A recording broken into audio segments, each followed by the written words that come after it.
Hi everyone, it's Pastor Mary, and I wanted to go through the Epiphany kits with you. Kim Van Reenen, our administrative assistant, put these kits together for me. She's done a wonderful job. For those of you who have requested a kit, we will have them in the narthex on Friday for you. They're all set up in alphabetical order. And if you did not order a kit, but you would like one, we have 6 extras. However, there were some folks that I was pretty sure were going to want a kit and didn't ask for one. And so we went ahead and made one for you anyway. So make sure you check all the names, because it's entirely possible that we've got one for you already, because I had a little bit of a premonition that you might want one. So we're going to go through them a little bit. We will start using these on January 3rd. That's this coming Sunday. Epiphany doesn't start on the 3rd, but we are going to go ahead and begin using the kits on the 3rd. We're going to hear the story of the Magi on the 3rd. So that's why we're going to go ahead and start the kits by then. The narthex will be open from 8 a.m. to 8 p.m. on Friday. And whatever kits haven't been picked up by then, we will deliver to your home on Saturday so that you have the kits in time for worship on Sunday. So your kit will have a little sparkly piece of paper on the top with your name on it. This is my kit, so we're going to go ahead and open it. The first thing you'll find in there is a big packet. This packet has a cover letter on it that explains everything that's going on. It has a liturgy for home blessing that we'll do that on January 6th. It has the liturgy for the baptism service, so we will be remembering our baptisms on January 10th. And then it has some recipes. And there are several of them in here for you to choose. Epiphany cakes, or sometimes they're called king's cakes or king's crowns, are very common in the season of Epiphany. And so I included several Epiphany cake recipes for you to try. And the cover letter will explain how you make an Epiphany cake. The next thing you'll find in there, and you might have to dig for it, but you'll have a star gift. And we will be using these star gifts on Sunday. This is a star that represents the Bethlehem star. It was chosen for you at random. Most of the time when churches do star gifts, they have a big bowl of stars with words on them, and there's a point in the service where you come up and pick one for yourself.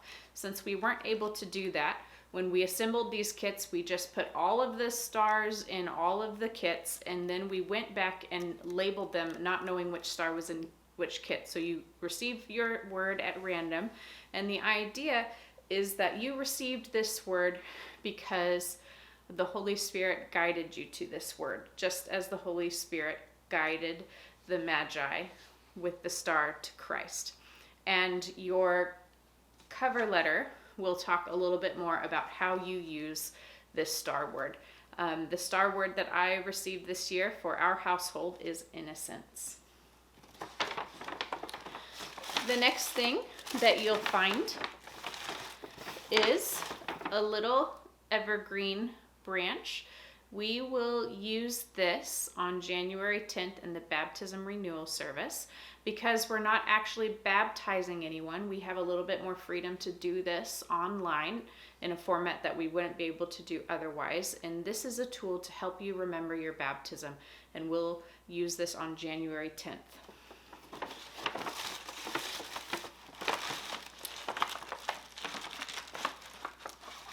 You'll also find a piece of chalk, and this is for our January 6th home blessing. So those of you who have been worshiping with us for a while now, since 2018, we started, well, I guess it would be 2019. Since 2019, we started a tradition at our church where we bless the church building as our spiritual home every year as the opening to the Epiphany season. This is a practice that's common throughout the world. And usually when we bless the church, we use glass chalk that you can wash off on the windows. And I'll write the blessing on the top of the windows, and then the congregants write their hopes and dreams throughout the narthex on the windows there. This year we're going to do things a little differently. We'll have a video up that you'll get to follow along with the liturgy there that you and I will read together, and you will bless your own home. And your kit will show you how to do that. Oh, and by the way, once the chalk is blessed, many places will take the chalk and they'll go and write the blessing on their church buildings. They write it on their neighbors' sidewalks. They'll write it on their workplace. I've even heard of people doing it in their cars. Whatever is a home for you, whatever that means, school, whatever. I think it's a pretty cool tradition. Our church has really enjoyed this tradition since we started it. And then you'll find a tissue with a little ribbon in it, and I'm not going to unwrap mine because I don't want to lose what's inside of it. And you'll probably want to do the same. Wait to open this until you're ready to use it. This goes with your Epiphany cakes. So your cover letter that comes with the kit will explain what happens a little more fully, but in most traditions that use Epiphany cakes or Three Kings cakes or King's crowns, they bake a little dried bean into the cake, and whoever finds that dried bean when you serve the cake becomes the king or queen for the day. And for some traditions, that means you get to host the next church event, which is usually Candlemas. We don't celebrate Candlemas, but many churches celebrate Candlemas. Sometimes that means that you get to be the king or queen of the parade in that community. Sometimes it means you get to lead a service. It can mean lots of different things.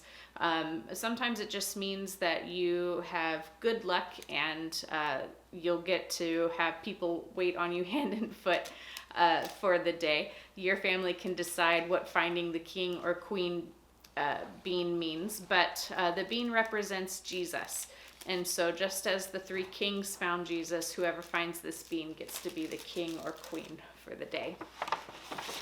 And the last thing you'll find in here is a bunch of candy. And thank you, Kim. You were really generous with the candy, and I love that. I would have done the same thing if I had put these kits together. So you'll for sure find a Lent truffle and then some other candies. Traditionally, you use golden coins, but I could not find any at the store. I searched and searched and searched. So I found these. I thought they'd be a nice substitute. And this is just a wish that your Epiphany goes sweetly and smoothly, and it brings you joy, just as these candies do. So that is our kit for you. That's how it's going to work. Again, it will be available on the 1st of January. That's Friday. That's New Year's Day. The narthex will be open from 8 a.m. to 8 p.m. for you to pick up. We have some extras, but make sure you check for your own name, because I may have guessed that you wanted one and made one for you anyway. So double check that as well. And I can't wait to worship with you on Sunday. Bye-bye.